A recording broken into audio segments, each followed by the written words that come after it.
imagine how confused they'd be with, I have no citizenship. There is technically a code, a nationality code for no citizenship, but it just adds a lot of complications.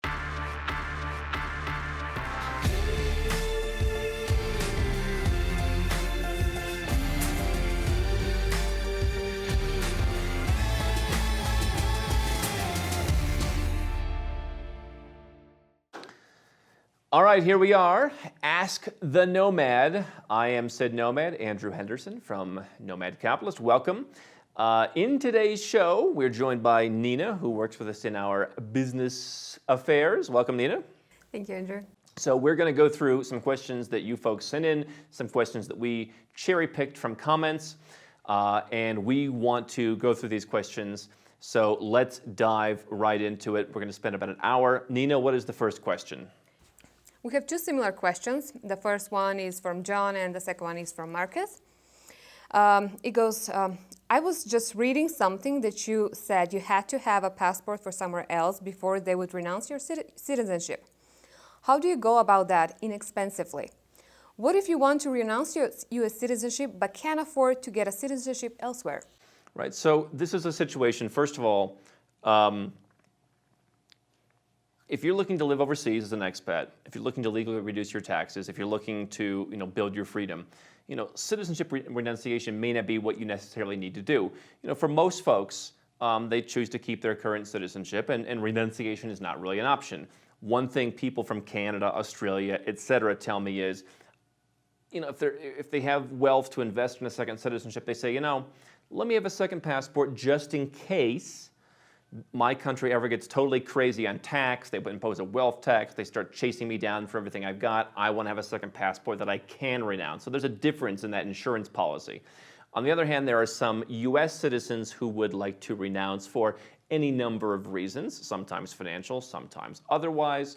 And so those are situations when you would renounce your citizenship.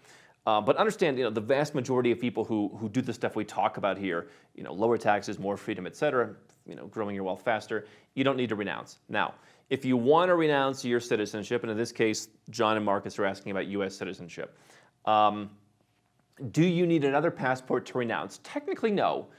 There are a few people who have renounced their U.S. citizenship and become stateless.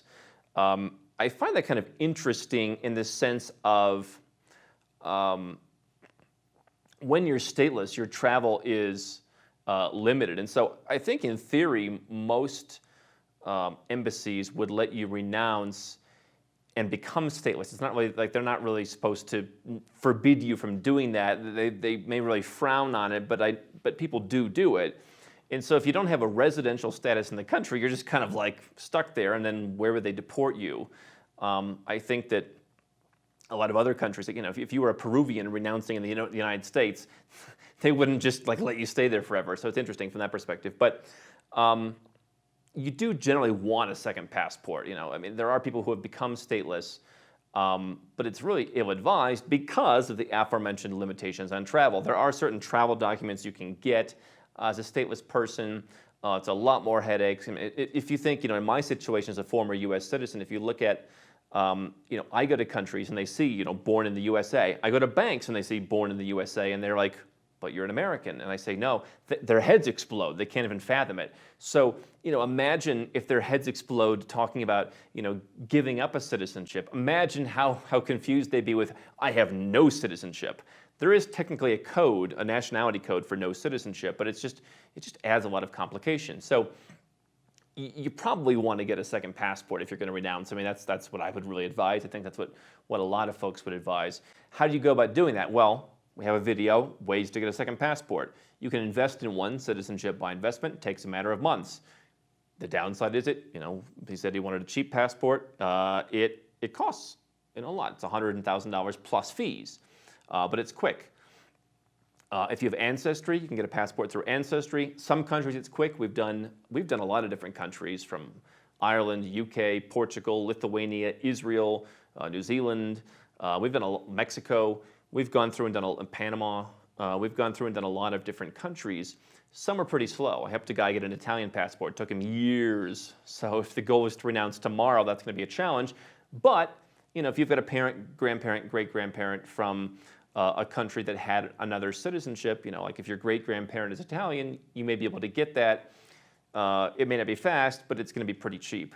The third option is just going and living in a country, whether actually living in a country as a resident or what I call paper residence. That could theoretically be a cheap way to do it, although with naturalization, the sands are always shifting, right? And so you want to kind of read the tea leaves on what's going to be the situation in the country, 3, 5, 7, 10 years from now when it comes time for you to be naturalized. There are other, fast-track naturalization programs that are also fast. Here's the bottom line. If fast, easy, cheap, you got to pick two. So if you want it fast and easy, it's not going to be cheap. And if you want it to be cheap, you're probably going to sacrifice time. So this is one reason why I think you should have a second passport. You should have multiple second passports because I think it changes your view on the world, and I think it also changes your ability to have options so that you can duck out of certain situations, as necessary.